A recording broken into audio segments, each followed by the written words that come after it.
Hello, and welcome to the Change Up, Capitals Edition. I'm Mia Halper, print editor-in-chief of The Pitch. And I'm Seyun Park. I am the editor-in-chief of The Pitch, and we are here today to talk about our Washington Capitals. That's a pretty long sigh, Mia. What do we got in mind today? Well, I feel good about them, if I'm going to be honest. They made a lot of good changes over the summer. Some people seem to think they weren't for the best. I do. I think that we made the playoffs last season was incredibly impressive. We shouldn't have. But I think with the new changes, we might actually stand a chance. So for our listeners, just to preface this, we are kind of biased. Both of us are Capitals fans, but coming at this from an objective perspective too, I think that we have made good moves in this offseason. And our commentary, just to mention, is award-winning commentary.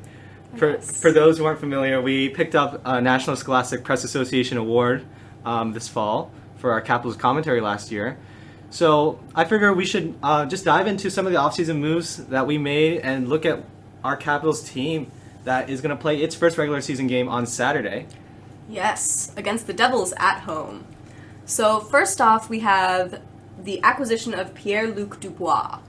We traded Pierre-Luc Dubois for Darcy Kuemper, who was supposed to be our starting goaltender last season and then played not so great and got overtaken by Charlie Lindgren. I think Charlie Lindgren played around 50 games last year. Pierre-Luc Dubois, obviously the troubled center from the Los Angeles Kings, he is making an absurd amount of money. He was making an absurd amount of money. He is now, when we traded him 1-for-1 for Kuemper, no other terms in that deal. Kuemper was making around $5.5 million, if I recall correctly, and now Pierre-Luc Dubois on the Capitals, $8.5 million a year. That is his. Ouch. That is his cap hit, and he is also on an insane contract until 2031, 7 years from now. So, the Capitals are obviously taking a very big bet on Pierre-Luc Dubois here. Yes, but honestly, I feel kind of optimistic about it, mostly because we traded a bad contract for another bad contract. And the thing with Darcy Kuemper is he is 34 years old. He had a not great last season. Pierre-Luc Dubois is only 26. He's not even in his prime yet. He has a lot of potential. I think the term on that contract, though, has to be a killer, because what if, like, a bet is fine, and we should be taking bets on players in the position that we're in right now, but a bet with this kind of consequences where if it doesn't work out, we're paying him $8.5 million a year until 2031 is potential for disaster. I'm not saying that it will end in disaster, but the potential there is very high. Look, I think that if anybody in the entire league can unlock Pierre-Luc Dubois, it's going to be Spencer Carberry. That is very true. Spencer Carberry, rookie bench boss from last year. Some really great coaching from him, honestly, to take a team that is middling, old, aging, squeak them into the playoffs. I think he really does bring something special to that locker room. Yeah, we had the worst goal differential in the league, the entire league, and we made the playoffs. Lost in the first round, but we were against a really good team. We don't have to talk about that. We don't have to talk about that. Something else to talk about on our team. Our fourth line was revamped over the summer. We brought in two new players, Brendan Duhaime and Taylor Radish. So centering that fourth line, obviously Nick Dowd staying from last season. Honestly, I'm thinking that's a really, really strong fourth line for our team. Yeah, I watched some of the preseason games, and they looked offensively electric. Like, every time I was like, wow, that was a really good offensive play. They got a great chance on goal there. It was always the fourth line, which is, first off, kind of hilarious considering they are the fourth line. That's not necessarily their inherent purpose. But Dowd has been known for making our fourth line way more of a force of strength for us than it really has any right to be. Yeah, that was a trade target at the trade deadline last year. I think it was a really good decision to keep him in Washington. I think he's a really strong part of our forward core. Another addition to our forward core, Andrew Mangiapane, he's coming in on the second line now. He's sort of a replacement for TJ Oshie, who played a couple games with us last season, but is obviously struggling with injuries now. He played a lot of games. And he's been struggling with injuries for a long time, and the fact that he even managed to play as much as he did last season, he was like going back and forth to his chiropractor. It was kind of ridiculous, actually, but it looks like he will be on long-term injured reserve for this entire season, if not the rest of his career. That's very unfortunate. TJ Oshie, we were paying him $5.5 million a year. That's also what we're paying Mangiapane. But I think we are losing something special in TJ Oshie. I haven't been a Capitals fan as long as Mia has, but I can remember TJ Oshie in the Sochi Olympics scoring that winning penalty shot or winning PK shot for the USA team.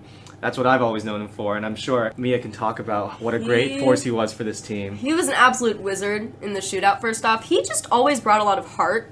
Even when he wasn't contributing incredibly in terms of points, he was always, you could see that he meant a lot to the team and the spirit of the team, and when he was working really hard, everybody else tried to match him. And that was always just really impressive. No matter how banged up he was, he always gave all he had. Yeah, other departures from the team this year, the biggest one we have to talk about, Nicholas Backstrom. Nicholas Backstrom is, I fear, never coming back. I believe that is what is going to happen as well. He's on long-term injured reserve for the season, but most people are assuming that he's not going to come back to the Capitals anytime soon or ever. Yeah. Him and Oshie leaving is like saying goodbye to the last of the Stanley Cup team, being honest. I think the only remnants of that Stanley Cup team are Jacob Vrana now and Alex Ovechkin. And Wilson. And Carlson. Forgetting people. Anyway, yeah, that team, the few players we had, like, we lost Kuzi last year, we lost Backstrom, we lost Oshie. Oof. It's rough. So on the defensive side of things, we've also made some more additions there. Picked up Matt Roy, who we signed to a hefty contract, if I'm being honest. Yeah, not too hefty, though, considering the amount of skill he has. I honestly think it's a great bet. He's already been a very good, established defenseman for the Kings. And I really actually, a lot of the hockey pundits that would typically be very hypocritical of a Capitals signing, as they're apt to do, actually really, really liked this one. Yeah, I mean, there's a lot of upside here. $5.75 million is the number, signed until 2030. And then we also made a trade with the Ottawa Senators, which in my opinion was a fleece. We completely fleeced them. Such a fleece. Picking up Jacob Chychrun, the player that they exchanged a first-round pick for, if I recall correctly, and we gave them a third or second-round pick.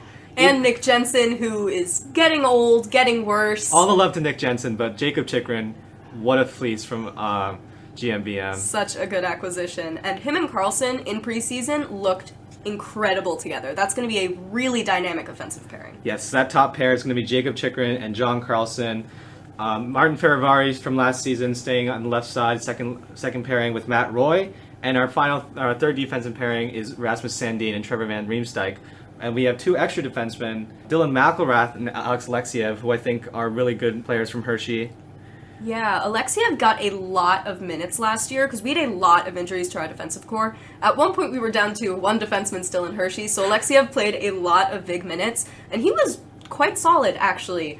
Not all he was projected to be when he was a really young prospect, but he's been solid in a replacement role. And I think for Dylan McElrath, he's 32 years old. He's the captain of the Hershey Bears, our AHL affiliate. I think he's won, back-to-back Calder Cups now? Yeah. And it's great to win a Calder Cup, but I think it's even better for him that he's finally up here in the NHL, getting that time that he deserves. He obviously had to work really hard for that spot in training camp. Like, training camp, it was so hard with the cuts that we had to make, with that Spencer Carberry was making, with just 23 spots on that opening night roster. Yeah, it was super competitive. We actually signed Jacob Vrana, a player from our Stanley Cup winning team, to a professional tryout, and it was really unclear up until the very last minute if he was actually going to make the team, especially when McElrath and Alexiev were not sent through waivers, indicating that they were going to be staying up. So Vrana got signed to a one-year league minimum contract. $750,000.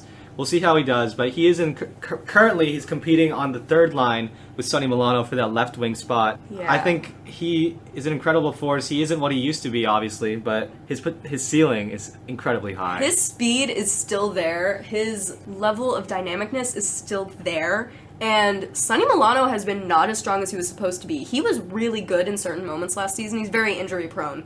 That's been his main problem. But I think they bring similar things to the table in terms of speed and offensive capabilities, so it'll be really interesting to see who ends up winning that spot or if they just end up going back and forth.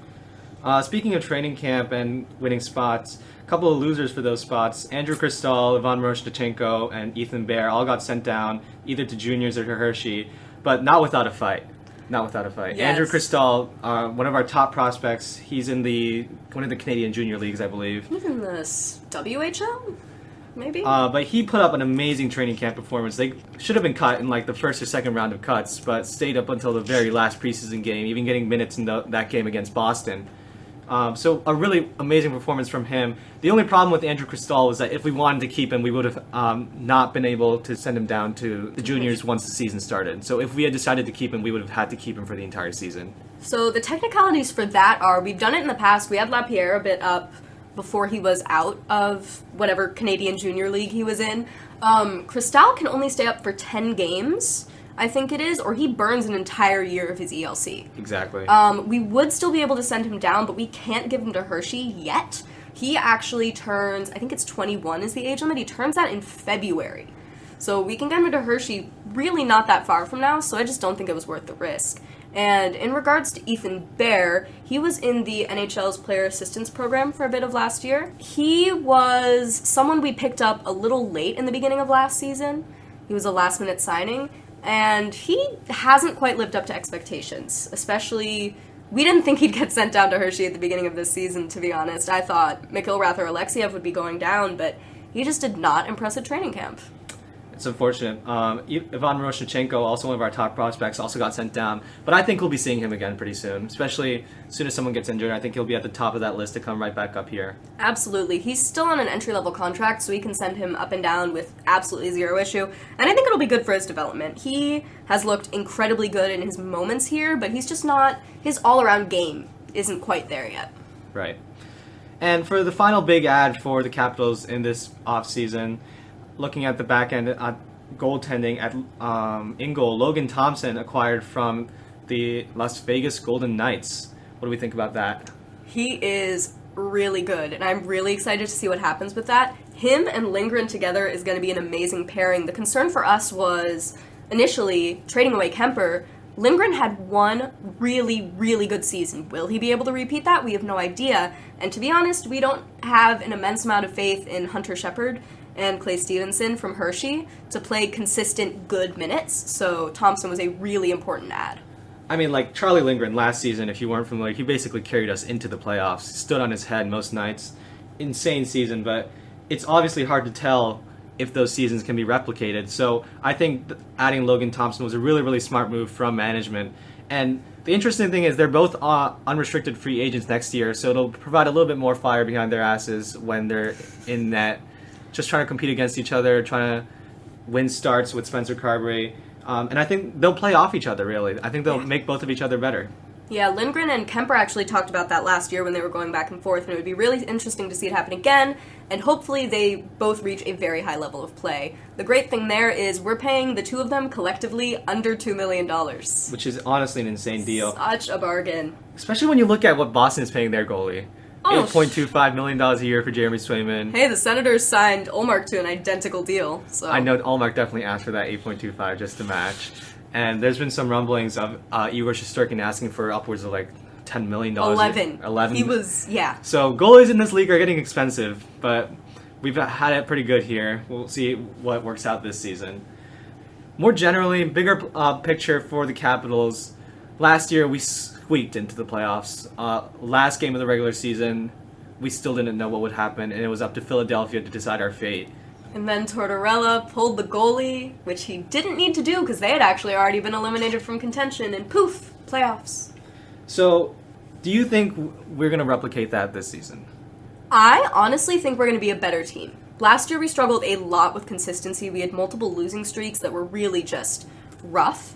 And honestly, a thing that affected us was we had a lot of injuries. And I feel like that's been like 3 years straight of terrible injuries. Like, we have to have good luck this season, right?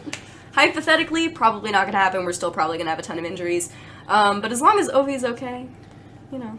I mean, the Metropolitan Division in which we compete is just so competitive. Between taking out the New York Rangers and the Carolina Hurricanes, I think the rest of the other 5 or 6 teams in that division are all contenders to make the playoffs. The Rangers and the Hurricanes being almost shoo-ins at that point. Yeah, the Penguins are in a similar standing to us. Their older players are getting even older, and they really only have so much time to make the playoffs. The Flyers are up and coming out of a bit of a rebuild. Not full, but yeah. Maybe a bit of a retool. Yeah, Devils too. Yeah, the Penguins are getting older. Sidney Crosby is somehow defying that. He's still playing as good as he was 20 years ago, or quite close to there. But if you're really looking at this Metropolitan Division, it's going to come down to the Islanders, the Flyers, the Capitals, and the Penguins. Of those 4 teams, I really think only 1 or 2 make it. And that's going to be the big heartbreaker for this Metropolitan Division.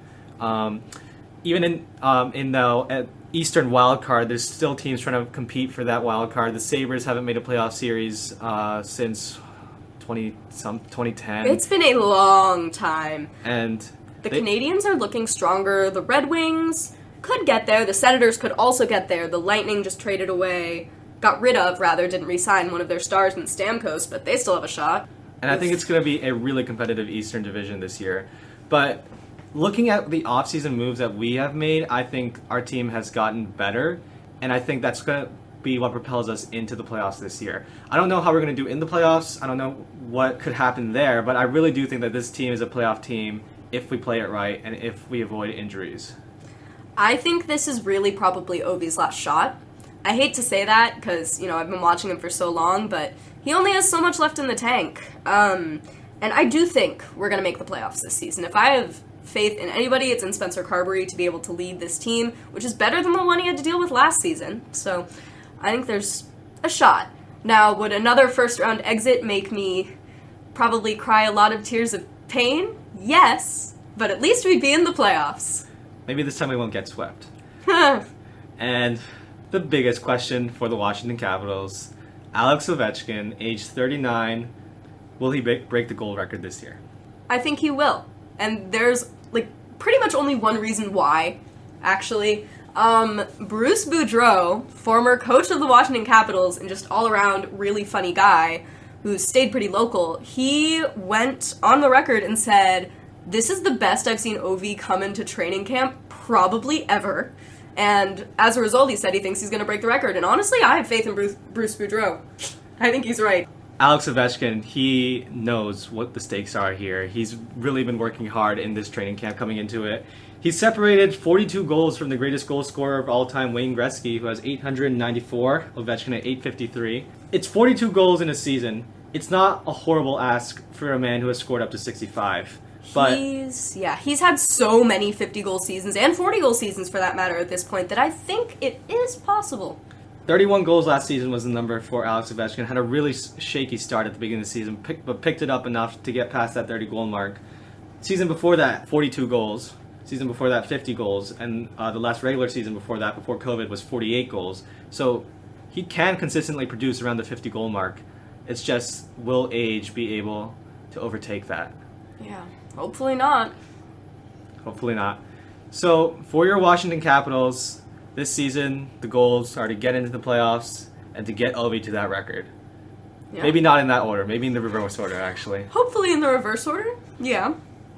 But overall, I think it's a pretty good team that we're looking at here, and I'm excited for another season of Capitals hockey. I am incredibly excited as well, and I think it's going to be much better than last year. Thank you for listening, and signing off, Seyun Park. Mia Halper. Go Caps. Yeah.